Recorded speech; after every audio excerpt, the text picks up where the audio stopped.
My class is going to be a retrospect of the 11 symphonic works of Mahler. That's the first thing I teach everybody in the first class, that they're not 9 symphonies, not 10, but they're actually 11 symphonic works. Mahler's a fascinating composer. He's the culmination of all the innovations of the 19th century, where basically anything goes emotionally in orchestral music. Things get bigger, more expansive, and Mahler caps the 19th century. He wasn't very well known as a composer during his lifetime. He was only known basically as a conductor. He was considered the greatest conductor of his age and maybe the greatest conductor who ever lived. But he worked in the opera house his entire life, and he only had time to compose during the summer months when he was not obligated to do any opera work. And he was able to most summers work. Some summers he couldn't because he had other family obligations and other things to do. But every summer he wrote another symphony or started another symphony. And they're massive works. The smallest Mahler symphonies is about 45 minutes long. The largest one is almost 2 hours long. And he really wanted his compositions to be well known. He traveled, he conducted these works, but they were not very popular during his lifetime because they expressed his inner feelings. And people were not comfortable, especially in Vienna, where he worked with a composer, basically spilling his emotional life out on a piece of paper for people to hear. So people reacted very badly to his music. He had a few successes during his lifetime as a composer, but not much. And he had also the Nazis to deal with. I mean, he was dead by then, of course.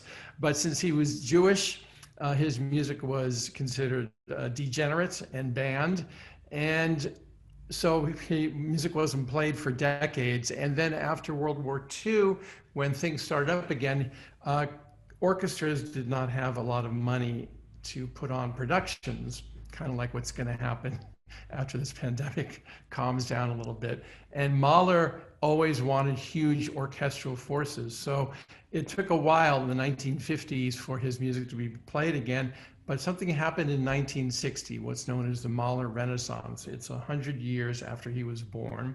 He was born in 1860, and due mainly to Leonard Bernstein and the New York Philharmonic, his recordings of the first cycle of Mahler symphonies and his production of symphonies in New York City, Mahler became much more popular. And the neuroses, the personal neuroses in his music, which he portrays so well, Mahler, now looked universal because we were so much more neurotic in some ways in the 1960s, maybe not actually.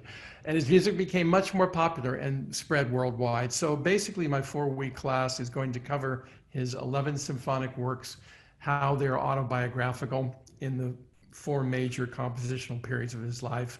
We'll be looking at videos of performances, comparing performances between different conductors, and hopefully giving you an overview of life in Vienna at the end of the 19th century into the beginning of the 20th century, and people's opinions of Mahler as a person. We'll talk about his personal life. He married a lady named Alma, and she very much influenced his life and music. And we'll talk about the Mahler Renaissance, as I mentioned, from 1960 on, and how he is viewed as one of the great composers now. The last thing I want to mention is that I love his music. I started listening to his music when I was 19 years old. A friend of mine made me sit down one weekend at UC San Diego and basically locked me in his dorm room and made me listen to all of Mahler's symphonies.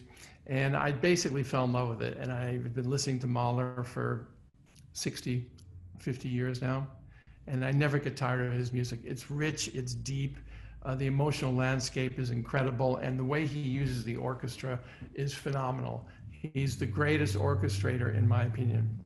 He knows exactly what instruments to do, a flute melody here, a cello melody here, to express his very large emotional range. So I hope you can join us for the class. Thank you.